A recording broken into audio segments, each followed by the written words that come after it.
So when it comes to backing tracks, should we be using them in worship services, or are they really hindering us more than helping us? Do they replace our keys players and our musicians, or do they provide a good rehearsal tool? Are backing tracks so rigid that they don't allow for flexibility during services, or do they provide a foundation under which we can play a lot more and have a fuller sound as a team? Do you think backing tracks help or hurt a worship band? I think it can be good in different situations. So right now at my church, we don't actually use backing tracks, but we just use a loop and a click that's kind of running the whole time. But I've been at other churches that did use backing tracks. And I think it can be really nice to just know the exact arrangement of the song that we're gonna do, to know what everyone else is gonna be playing, and then to be able to practice accordingly. So I find that to be really helpful because there's no question marks of, are we going to be doing this bridge a couple times? Are we going to be going back and forth with the chorus? Are we going to do a big instrumental? I just know that we are going to do the big instrumental, and I can plan to have great parts for that section and be confident that the way that I'm prepping is the way that we're going to do it, and there's no time wasted and guesswork. So I do like having that guesswork taken out. On the flip side, I find that I'm less creative and less flexible because I've just kind of decided I'm gonna do it in this one way, and then I'm gonna kind of perform or execute once I get there. And so I'm not as creative in the moment because I just sort of craft all of my stuff, and I know it's great, and I know what everyone else will do, and call it good. Right, yeah. Did you say that you use click regularly? Do you have cues? Or no, an there's MD no or cues. somebody? Sometimes we have an MD. So sometimes our worship leader will actually direct in the ears. So he has like a switcher, or if he presses down the button, he can talk to us and tell us if there's a change or something else he wants to do. And then when he lifts his foot off the pedal, then he can sing or talk, to the room. So that works really well. And we've had other times where we've had the electric guitarist be the MD. But it's been used really sparingly. So it's like, if at any point we're gonna do something really different, or at a moment we need to make sure the whole band really stays together, for a big build or whatever it is, they would call that out, but definitely not everything as much as would be called out in the track. So it's still on everybody to kind of know the basic format of the song and everything. Sure. That's where I think the environment is really different, because I've also been at bigger conferences where you are using tracks, and it does make the sound a lot bigger, and everyone's on the same page, and it's really great and really fun. For sure. I feel like backing tracks is it's kind of a controversial topic in church worship culture. Yeah. And it's funny that that's the thing that's controversial, but it really can be. I mean, people can get so heated about no, we don't use backing tracks here, because then you're playing karaoke basically, Right. or you're a karaoke worship band. Right. I've heard that, Right. term thrown around. And, but I come from a church where we use backing tracks every week.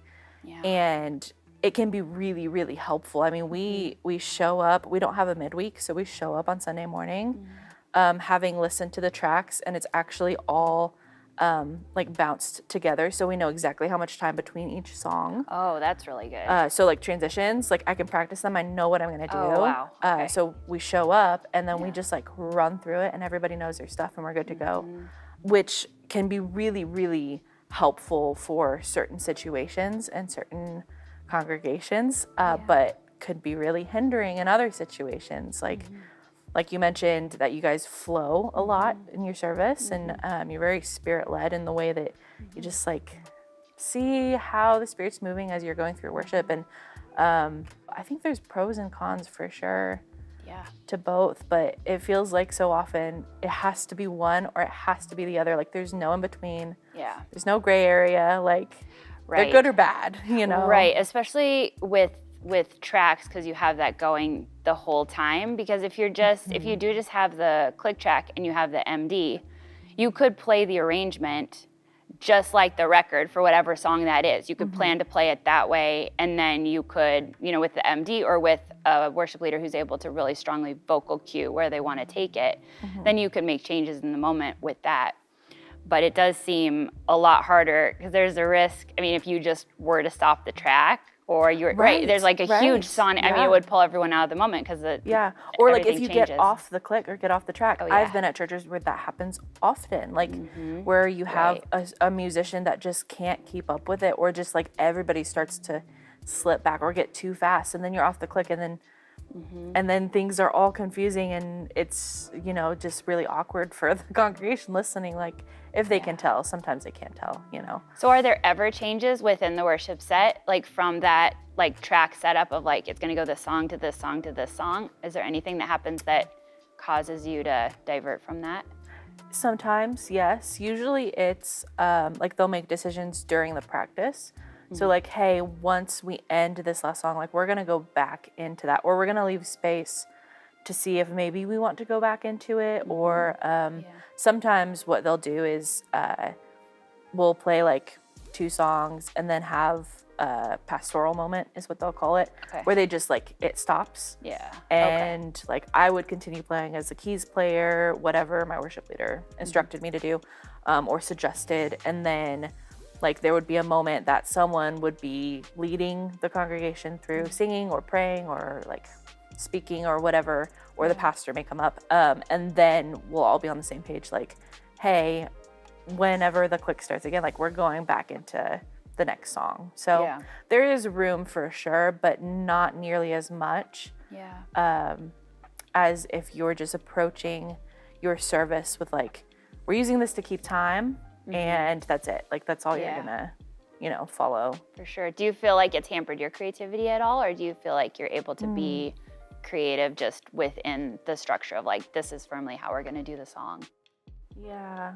For me personally, I think it's been very helpful for where I'm at in my skill and my journey of playing keys. I've been doing it for a while now, but I, for so many years, was just so like, I have to like make sure I'm playing the chords and getting all the notes right and all of that. And by doing things the way that we do, like I know what to expect when I show up. And I've found that when I show up like prepared and I know all the parts, I know all the like notes and whatever, I'm more inclined to try new things during the practice or during the service even, that fit within like the structure, because I know what the structure is going to be. And so, and that's something that I didn't do for a long time, because sometimes things would change and I had to pay attention to like the cues of the drummer and the worship leader, and like, are we building here? Are we not? Versus like, I know when we're going to build. And so I'm going to try a new like octave lead line in this right hand that I didn't do when I practice it, but I think it might sound good in the moment. And so then I try it. And so, yeah, I think it's just, it doesn't necessarily blanket tamper creativity. It just fosters it in different ways. For, I mean, depending on the person, but that's my personal like journey with that. Do you find that you are trying to replace all the keys parts like for a particular song, or do you feel like you're like tend to be covering like part of the sound and leaving some of the sound in? So I know for me, when I was at a church that had tracks, there were some times where I was covering all the sounds, but there was a lot of times where I was just letting whatever kind of, especially pads, like if there were really specific moving pad textures, it was just I knew it would take me a long time to recreate it. And so I'm like, you know what? I can just let the track have those pads already in there, and I'm gonna focus on playing all the other parts or adding in some interesting creative sounds that maybe aren't in the track already that still sound good with the pads that are in the track. But what does that look like for you? Yeah, for sure. I mean, like, and I don't think I said this earlier, but I always see it as like tracks are a tool. And so if there's something in the tracks that like you don't have on stage, like a really cool moving textured pad that you can't create or you don't want to spend the time to create, like that can be a really cool enhancement to what you're already doing. And so it really depends on the song for me. I do try to play as many keys parts as I can because I like take it as a challenge. I do. I like to see like, okay, if I can, I'll listen to the track and I'll be like, okay, I think I can do this. And I'll use our song specific patches often, which cover pretty much all the keys parts. And so I have played at churches before where they will leave the tracks in, And then sometimes we'll pull them down once we get to practice and they're listening to what I'm playing. Sometimes they don't.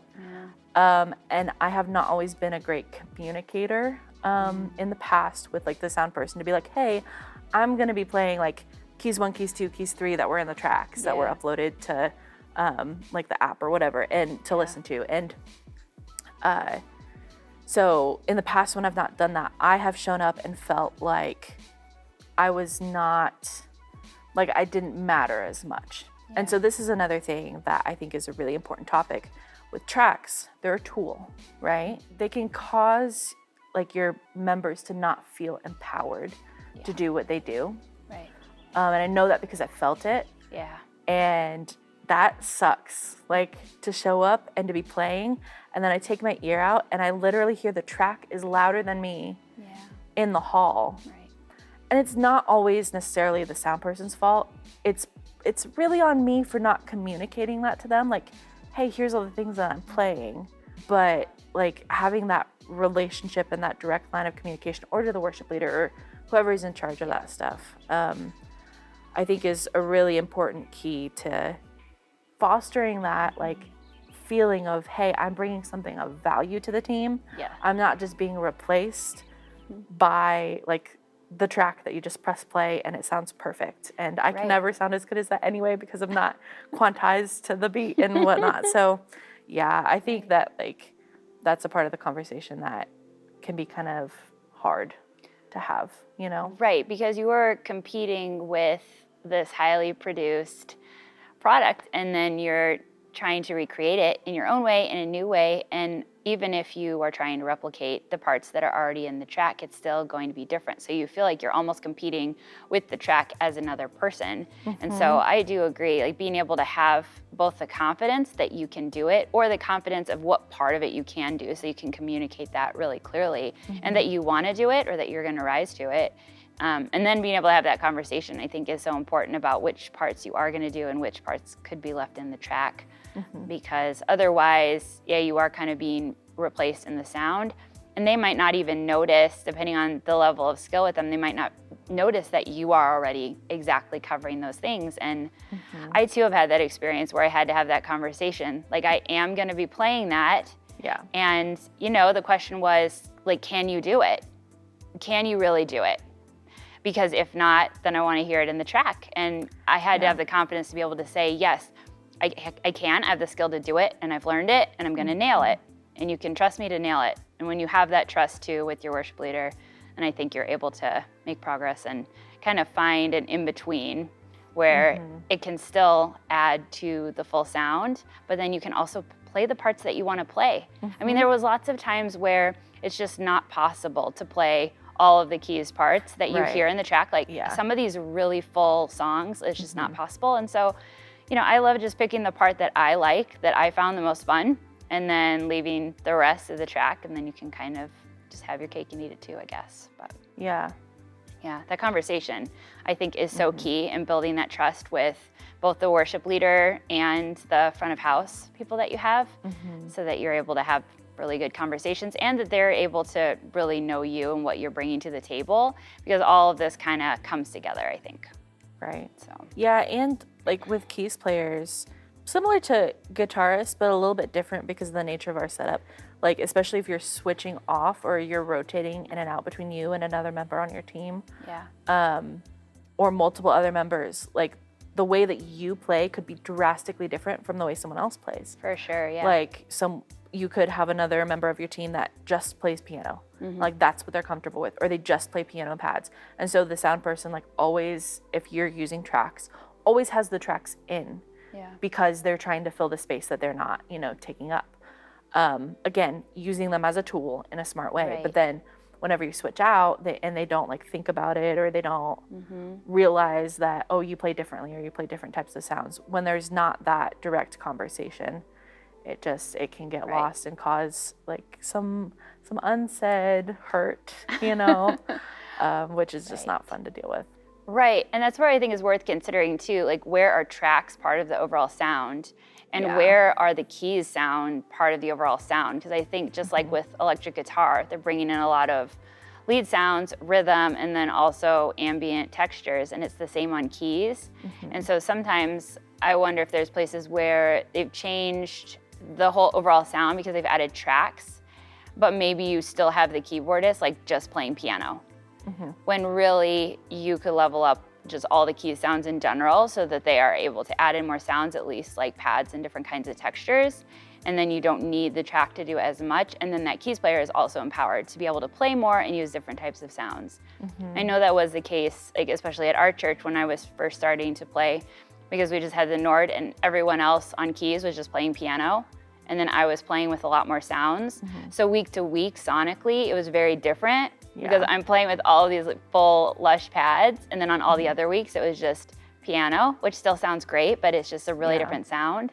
So that's when we really made the choice to have the same keyboard sounds and rig like week to week and have everybody use those and just create patches that any keyboardist could just sit down at the keyboard and play, even without any prep time or rehearsal time at home. And then the sound would be more consistent Sunday to Sunday. But I think all the keyboardists have enjoyed just getting to use more sounds and mostly just play how they always have. And but then to be able to have, more just at their fingertips to use. So that's been pretty cool too. So if you're going to play at a church or in a situation that doesn't use tracks, doesn't use click, like just maybe even doesn't have in-ears, I don't know. But how would you approach like you're practicing for those situations? Would this be a context of like a full band or would this be more of like an acoustic type of set? Either. I know that it's different depending on like what the context is, but do you approach things differently when you know that you're not going to have a click or tracks or anything else and it's just going to be you? Like I definitely approach it like more flexibly and looser. Of course, with key sounds, it's like you can't do any tempo. Like I'd never try to do anything that's tempo synced, like of course. ARPs or yeah. So simplifying in that way. The thing I think the most about is just in terms of tempo, because most people are not very good at, and myself included, like just on the fly, like getting the tempo where it's not too fast, not too slow. I tend to go slow rather than fast. And I know that about myself, but I've seen in rehearsals where you can lose a lot of time fussing about the tempo. And so to me, I feel like either play with a click track and in-ears, and then the tempo is set, right? It's very cut and dry. It just is what it is. Or be okay with it maybe being a little too fast, a little too slow. Because I think I can lose a lot of mental energy by, oh, this doesn't feel quite right. Oh, this is a little too fast. Oh, it's a little too slow. Instead of just getting into it and spending more of our time both rehearsing and just worshiping, and really seeing where we want to take the room once we get to the worship set, than fussing over the tempo. And at this point, for me, I just don't feel like that's worth it to spend that time and energy, and I'm happy to just get close, and even if it's a little too slow, like it's fine, you know. But I think that's the thing that impacts the preparation the most, is kind of some of that tempo stuff. That makes sense. I've played in different situations too where you just it's one of those things you don't think about, especially if you come from a place where you're playing with a click regularly. And then you go and play in a situation where there's not any sense of tempo besides like the person clicking off or whatever. And you don't think about that being an issue until I think it's there. A lot of it too for me is the leader that you're working with if you're not leading in those environments too. Because some worship leaders will, do things very similarly to an arrangement, and like you kind of know what to expect, and others will jump around a lot more or aren't as strong cueing like where they want to go in a song. And so I base a lot of decision making in preparation and how long to spend preparing kind of based on that as well, because there's been a lot of times where I spent a lot of time preparing very specific stuff, even if you weren't using a click track. But then you get there and maybe it's like, oh, we're just not going to do that instrumental.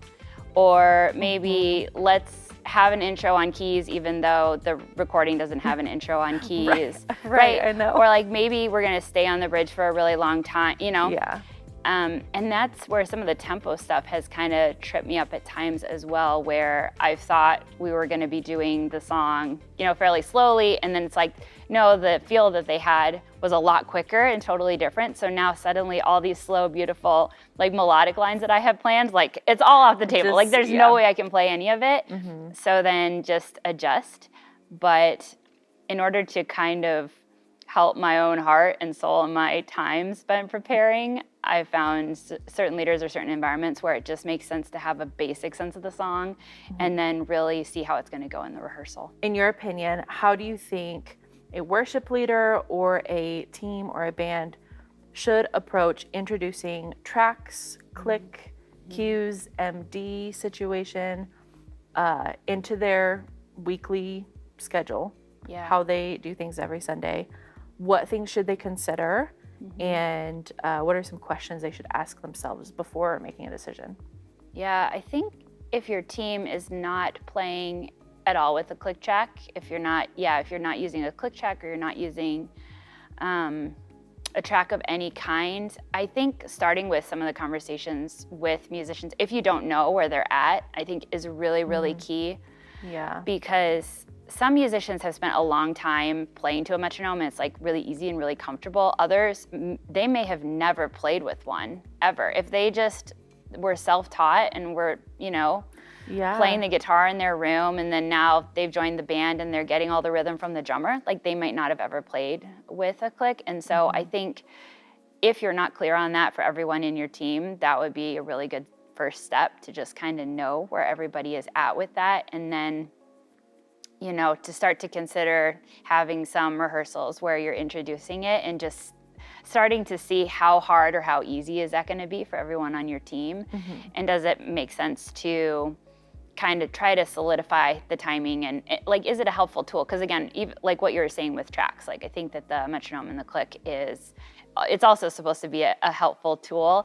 And so determining where all the individuals are on your team is going to determine how long of a transition it takes to get from kind of where you're at today and how many people struggle with it, and then being able to progress forward to the point where you're able to play with one consistently. And it may even be encouraging separate players just in their own practice time. Like, hey, this is something that we think is going to help solidify the band and help us to be a little bit tighter and a little bit more together and make sure that the tempo is feeling good for the song, right? Because I do think if it's too fast or too slow, it can affect how it feels or how people are able to sing along. And so that does unify everyone all together to kind of just have that tempo.